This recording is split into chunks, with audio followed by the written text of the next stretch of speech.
जितना पग पड़े भूमि पर तो उतना तीरथ। हे प्रभु, संत मिलन को जाइए। जो हम जो है 12 कोस से ये पैदल जो आए हैं आप जैसे संतों को दर्शन करने के लिए, ये सदगुरु कबीर का ही लिखा हुआ वाणी है।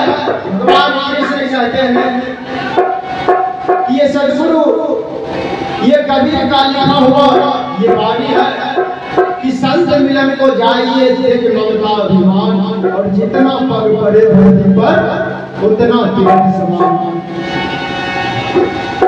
आप जैसे संत को दर्शन करने के लिए जो आए ये तो संस्कृत ही था। ये सारा पद मैं आपको देता हूं, लेकिन प्रभु चलिए इसे नगर में।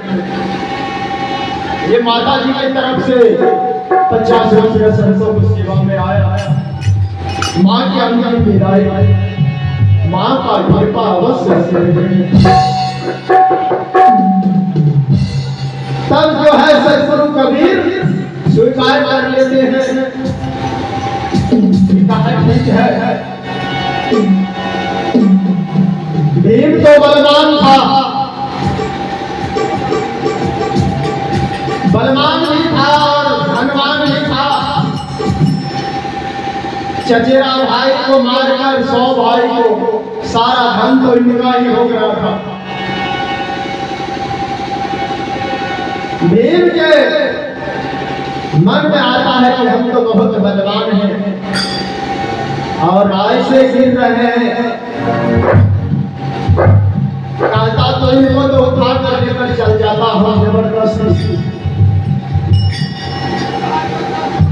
अगर कहता कि इनको लाना ही होगा तो हम इसको जो उठा कर जबरदस्ती लेकर चला जाता। और ऐसे जो है चरणों में इस प्रकार भगवान कृष्ण स्वयं गिरे पड़े हैं। सदगुरु कबीर रूप में सुपर सुदर्शन रूप में सदगुरु कबीर इनका मन की बात को जान जाते हैं। और सदगुरु कबीर कहते हैं कि भीम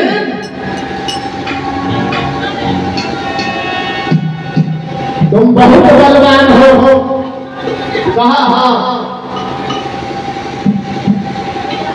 तो बहुत बलवान हो और तुम जो स्नान किए हो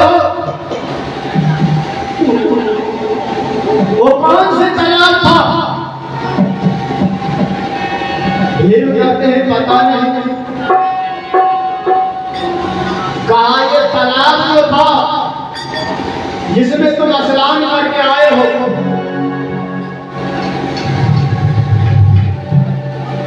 कुंभकर्ण का जो है रावण का भाई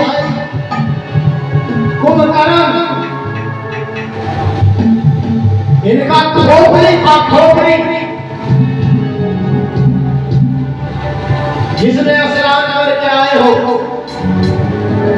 और तुम्हारा पैर नहीं फेंका उसमें। कहा नहीं। कहा जब हम कुंभकर्ण का खोपड़ी इतना बड़ा है जो तालाब के समान है, तालाब है, तुम जिसमें स्नान किए हो, भीम को बताया गया है 35-40 फीट के लगभग। और इतने बड़े भीम उस तालाब में स्नान करके आया और इनका पैर भी नहीं फेंका। जब तुम्हारा पैर भी नहीं फेंका तो फिर तुम्हें अभिमान किस बात का रे मोर? तुमसे बड़े बड़े बलवान, बड़े बड़े धनवान इस संसार से गए हैं, कहाँ आया है सो जाएगा। राजा रंग फटे हर आया है सो जाएगा। राजा रंग फटे हर एक सिंहासन चढ़े चले तो एक बांधे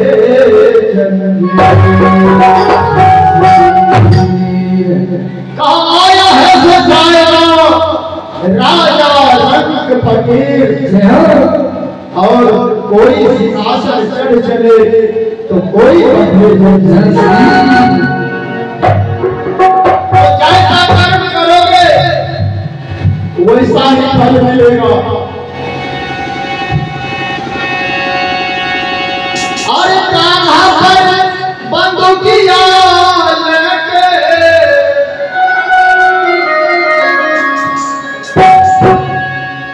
घूमई छे बजरिया हमरे बाबूजी। घूमई छे बजरिया हमरे बाबूजी।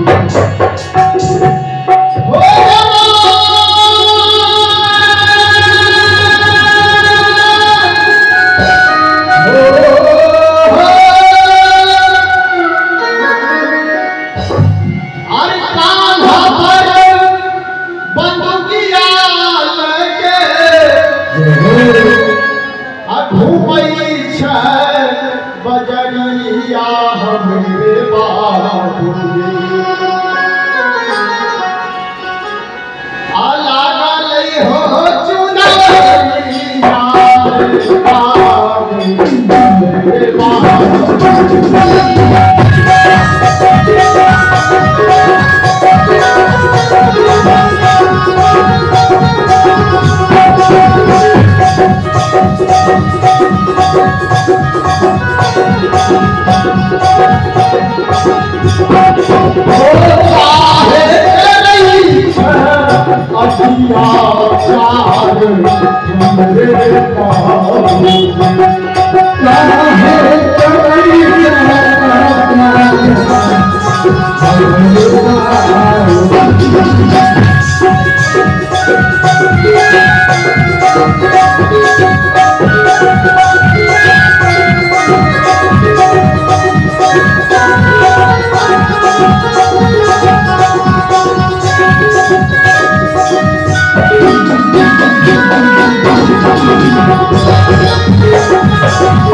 अगर आप फूल को पेड़ लगाएंगे तो आप कहां से मिलेगा उसमें।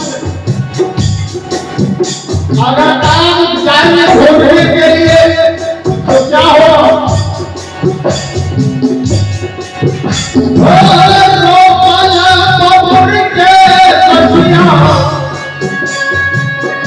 आओ हमरे बाबू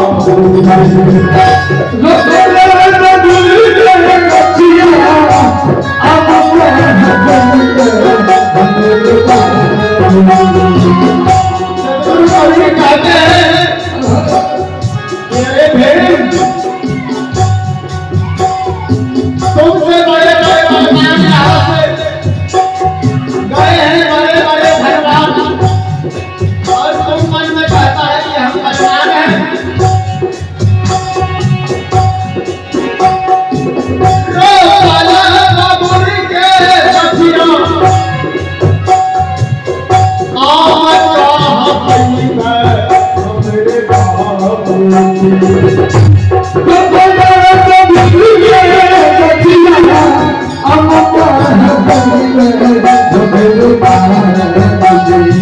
आम जब ढूंढने जाएंगे तो क्या होगा?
सदगुरु कबीर भीम से कहते हैं कि मौत तुमसे बड़े बड़े भगवान, बड़े बड़े जो है भगवान बड़े हैं इस संसार से।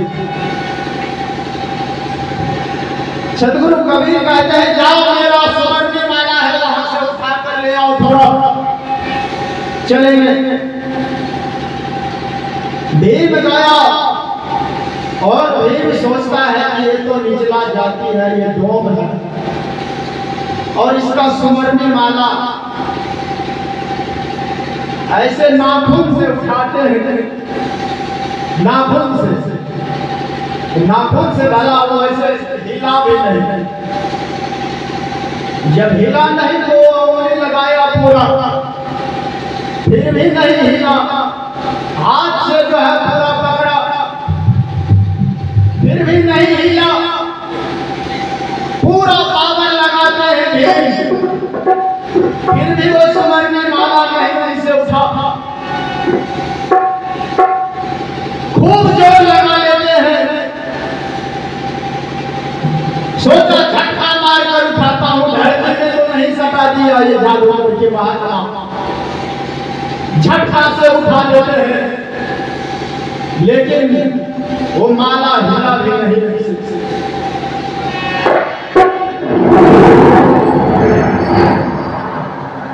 तब जो है भीम आकर सदगुरु के चरणों में गिर जाते हैं, सुपथ सुदर्शन के रूप सदगुरु कबीर साहब। भीम आकर उनको चरणों में गिर जाते हैं कि मुझे क्षमा कर दीजिए, मुझसे भूल हुआ, मुझसे गलती हुआ, हमने अभिमान करके गया, मुझसे ये माला नहीं उठ रहा है, क्षमा कर दीजिए प्रभु। मुझे चरण में ले गिर जाते हैं, तब जो है कहा अब जाओ लाओ उठाकर। संत तो दयालु होते हैं, क्षमा कर दिए, कहा जाओ उठाकर लाओ। ऐसे पकड़ा, माला उठ गया, तब जो है उठाकर लाया, और सदगुरु कबीर साथ में जाते हैं। भगवान कृष्ण अर्जुन को भेजते हैं कि जाओ रथ लेकर आओ। 12 कोस दूर में रथ बना हुआ है, और सदगुरु को बैठा कर ले जाएंगे। रथ को लाते हैं और सदगुरु कबीर को बैठाकर लेकर जाते हैं। वहां जब पहुंचते हैं तो वहां 33 करोड़ देवता, 88,000 ऋषि, 1200 ब्राह्मण, 5600 यादव, सभी पहुंचे हुए। सब भोजन खाए, लेकिन शंख बजा नहीं था, सब वहां बैठे हुए थे। सदगुरु कबीर को जब देखते हैं सुपथ सुदर्शन के रूप में, तो सदगुरु कबीर साधारण वेश में, कपड़ा भी बनता, शरीर भी ऐसे कि जैसे 2-3 दिन से नहाए नहीं, 4 दिन से।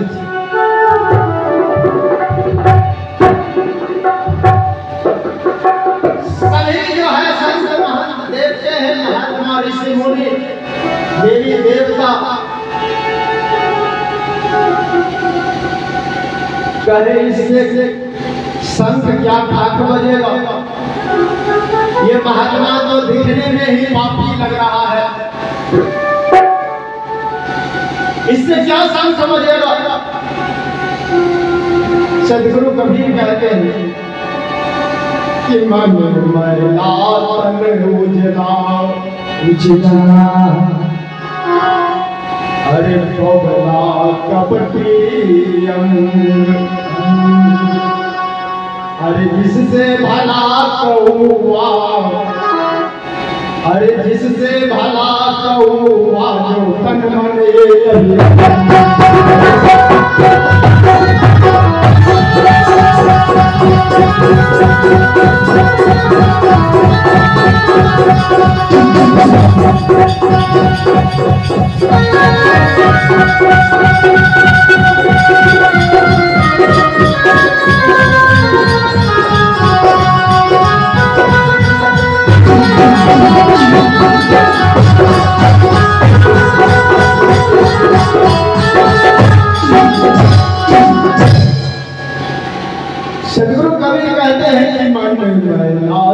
रोजना रोजना बोगला कपटी अंग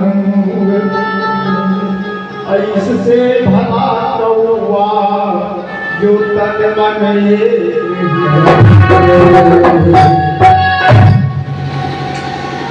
कह मन में के अंदर मैल भरा हुआ है और बाहर धो धाकर साबुन लगाकर धोकर अपने आप को सफा दिखाते हो। उस प्रकार को नदी किनारे में जाकर देखो, वहां बगुला भी पूरा सफेद होकर बैठा हुआ है। उनका शरीर पूरा सफेद है, लेकिन अंदर उसको कचरा है। ऐसे तो बगुला भी है सफेद, लेकिन उसका आहार व्यवहार गलत है। तो ऊपर तन को साफ करके दिखाते हो, तो मुझे बुलाने का क्या जरूरी, क्या आवश्यकता था। सदगुरु कबीर को आसन मिलता है। सदगुरु गुरु कबीर बैठते हैं और द्रौपदी 56 भोग परोस कर अलग अलग कटोरी में आगे में जो है 56 को बर्तन में परोस दिए। सदगुरु कबीर सभी भोजन में से थोड़ा थोड़ा इनका नियम था। ये तो अन्नहार नहीं करते थे, लेकिन कोई सदा से खिलाते थे, कराते थे आहार, ये 5 ग्रास लेते थे, 5 और भोजन करते थे बस। ये ऐसे तो अन्नहार नहीं करते थे। सदगुरु कबीर का दोहा में लिखा है झिझक में कि पानी से पैदा नहीं श्वास नहीं शरीर, पानी से पैदा नहीं तो श्वास नहीं शरीर। अरे अन्न आहार करते नहीं तो ताको नाम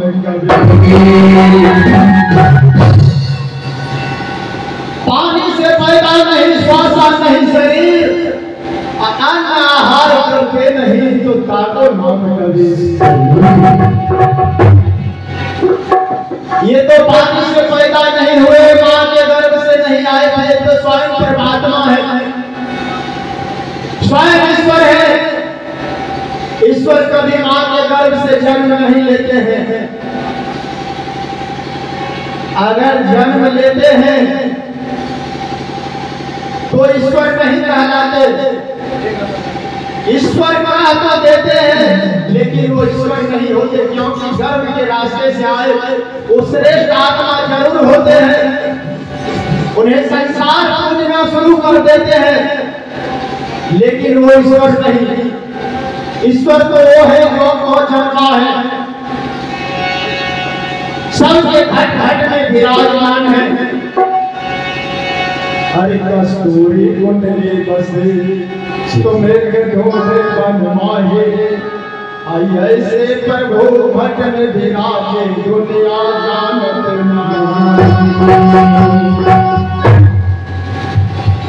परमात्मा सबके हृदय के अंदर वास करते हैं और जन्म लेकर आया तो ये काल के जाल है। ये माया में जब रहेंगे तो इनसे गलती सही सब हो। गलती उन्हीं से नहीं होगा जो जन्म लेकर नहीं आए हैं। भगवान तो राम भी भगवान है, सभी जान रहे हैं, तो गर्भ से आए हैं, इनसे गलती भी हुआ और सही भी हुआ। लेकिन सदगुरु कबीर वो जन्मा पुरुष है, इनको कहीं गलती बता दीजिए तो अजन्मा जो होते हैं इनसे कभी गलती नहीं होता। राम भी ईश्वर के श्रेष्ठ आत्मा थे, वो भी भगवान थे। कृष्ण भी भगवान थे। ब्रह्मा विष्णु ये भगवान थे, 33 करोड़ देवता थे। इन सब से वहां शंख नहीं बजा। अगर ये पूर्ण ईश्वर होते तो क्या शंख नहीं बजता? जरूर बजता। सदगुरु कबीर सभी बर्तन से थोड़ा थोड़ा एक थाली में रखते हैं। द्रौपदी तो सोची थी साधारण भेष में सदगुरु कबीर को देखकर कि ये अलग अलग जो है, मेवे खाएंगे, रसगुल्ले खाएंगे, पेड़े खाएंगे, बर्फी खाएंगे, यही खाएंगे, दूध खाएंगे, फलना चीना जितने भोजन है, भात खाएंगे, चावल दाल रोटी खाएंगे, पूरी खाएंगे, पकवान जितने भी थे सब में से थोड़ा थोड़ा खाएंगे। आज तो ये महात्मा उंगली चाट चाट कर खाएंगे। ये तो ऐसा भोजन कभी किया नहीं होगा। आज इनको 56 भोग मिल रहा है तो ये उंगली चाट चाट कर खाएंगे। लेकिन सदगुरु कबीर थोड़ा थोड़ा, इनका तो सारा सोचा हुआ बेकार कर दिया चौपट पर। थोड़ा थोड़ा जो है सब में से निकाले और उस भोजन को एक थाली में मिला दिए, पूरे को मिला दिए। ये तो सोचे कि अलग अलग स्वाद लेंगे। सदगुरु कबीर सही को मिला दिए और मिलाकर एक गिलास लेते हैं।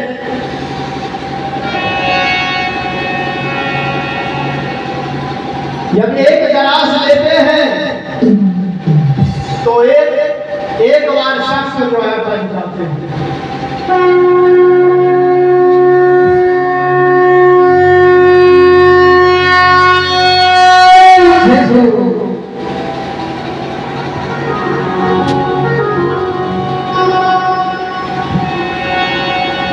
दूसरा गिलास लेते हैं तो दूसरी बार जो है शंख बजते हैं।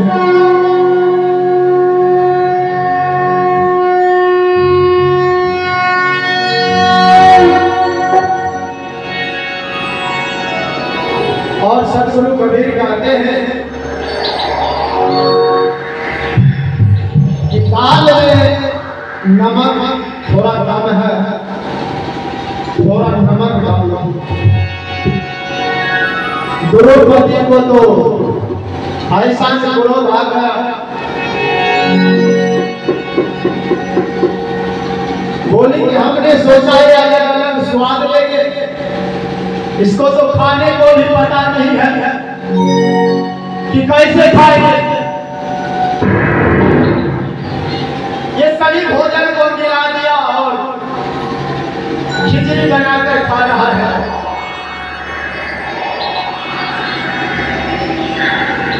शंख रुक गया, शंख बजना बंद हो गया। सदगुरु कबीर खाना हो गया।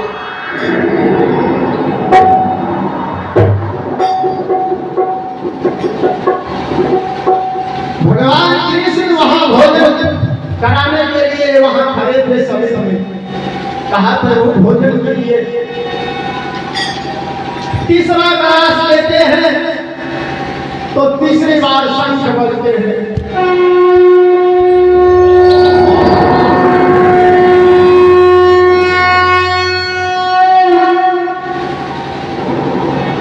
सदगुरु कबीर फिर चौथा गिलास लेते हैं, चौथी बार शंख बजता है।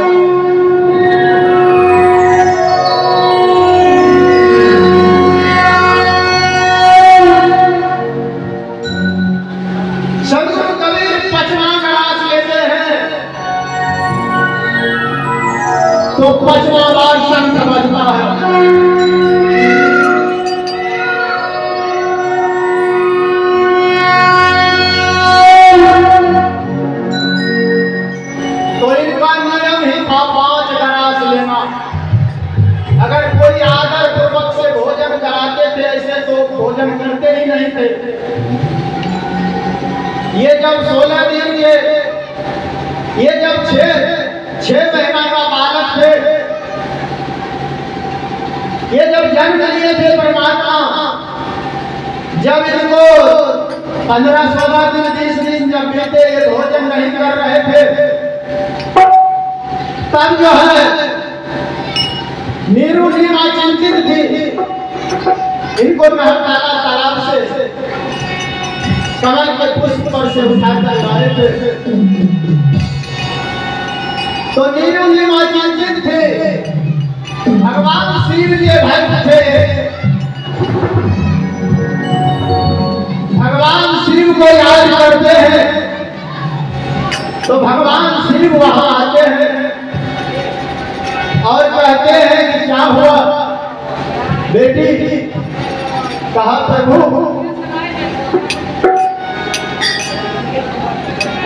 कहा प्रभु, इनको तो 20 दिन हो गया, ये भोजन करते ही नहीं है। ये जब भोजन नहीं करेंगे तो ये जीवित कैसे रहेंगे?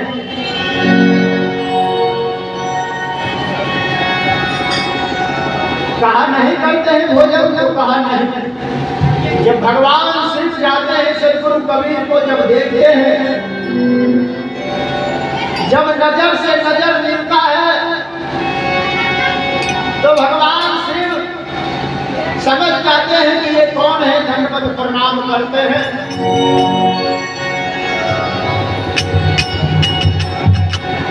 वो 16-17 दिन के 20 दिन के बालक कहता है, भगवान शिव कहते हैं कि भोजन कर लीजिए प्रभु, नहीं तो ये माँ तो बहुत चिंतित रहे, माँ बहुत चिंतित में है, भोजन कर लीजिए। तब सदगुरु कबीर उस टाइम बोले थे कि जाओ 16 दिन का बछिया है, अगर भोजन कराना चाहते हो तो उस बछिया को लाओ और उसके पीठ पर हाथ रखो। भगवान शिव से कहते हैं वो बछिया दूध देगी, वही दूध हम पियोगे। तब जो है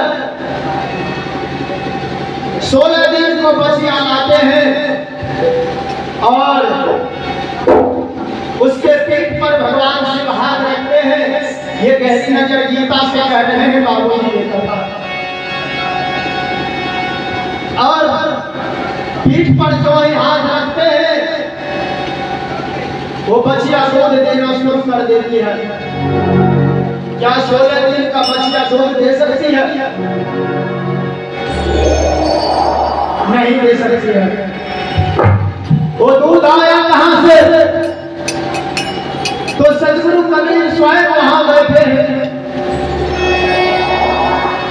वो दूध सतलोक से आया और उस बछिया के स्थल में, और जब भगवान शिव को बोले हाथ रखो ऊपर, जब हाथ रखे तो इनका कृपा बरसे और उस मिट्टिया में दूध भर गया बर्तन में।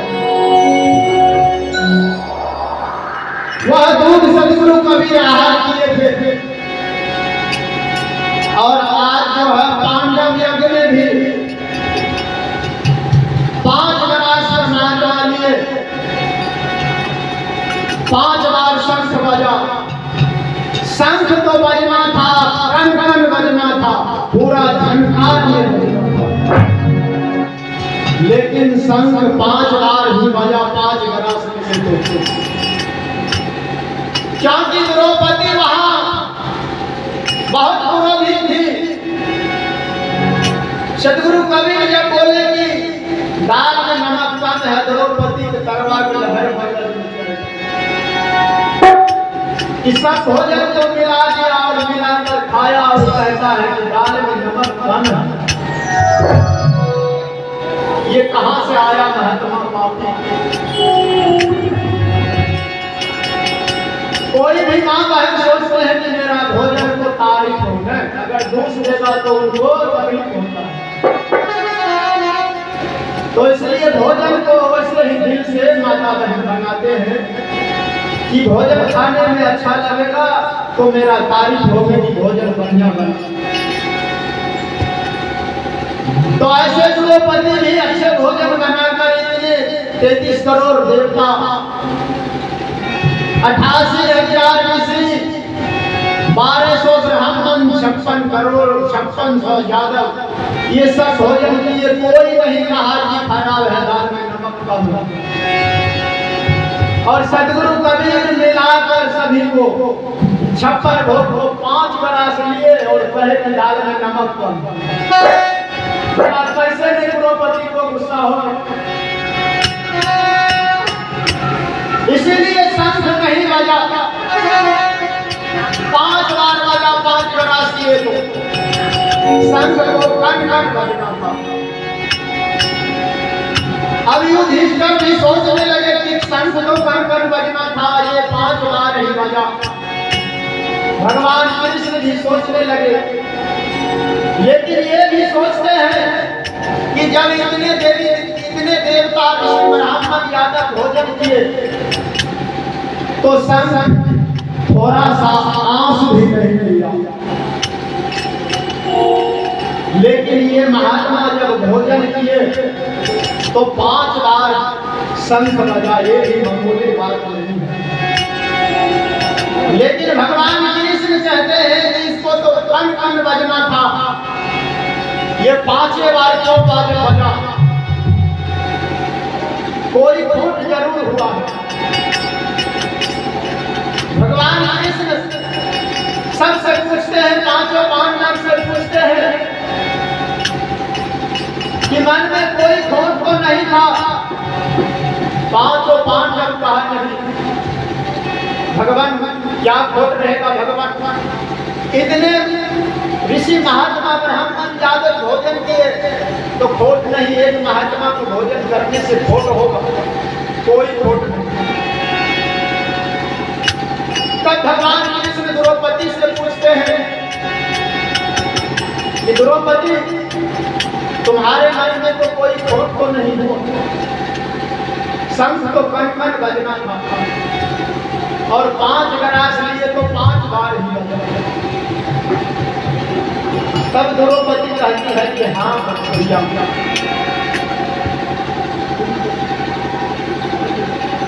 जब ये सभी भोजन को लेकर एक बार मिलाकर 5 गिलास लिए महात्मा और कहे कि दाल में नमक कम है, भला इतने देवता ब्राह्मण यादव सभी भोजन किए, कोई नहीं कहा कि नमक कम है। और ये महात्मा बोला कि दाल में नमक कम है, इसलिए मुझे क्रोध आ गया था। कहा बस सब चौपट हो गए। कहा जाकर क्षमा मांगो। तब जो है द्रौपदी जाकर क्षमा मांगते हैं, क्षमा मांगती है और लोटा में जल लेकर आती है। समझ में आ गया कि ये कोई पूर्ण शख्स है, ये कोई श्रेष्ठ आत्मा है, ये कोई ईश्वर का अवतार है। तब जो है लोटा में जल लेकर आती है और सदगुरु कबीर को चरण पखारती है। और हमने दुआरी पर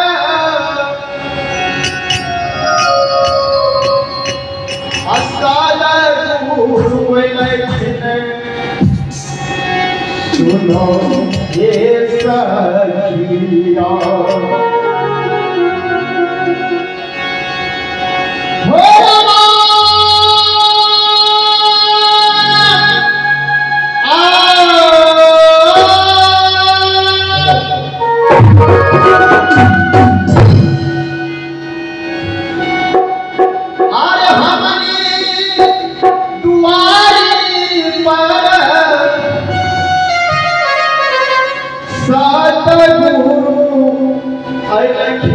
सुनो हे सखिया।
Mobail.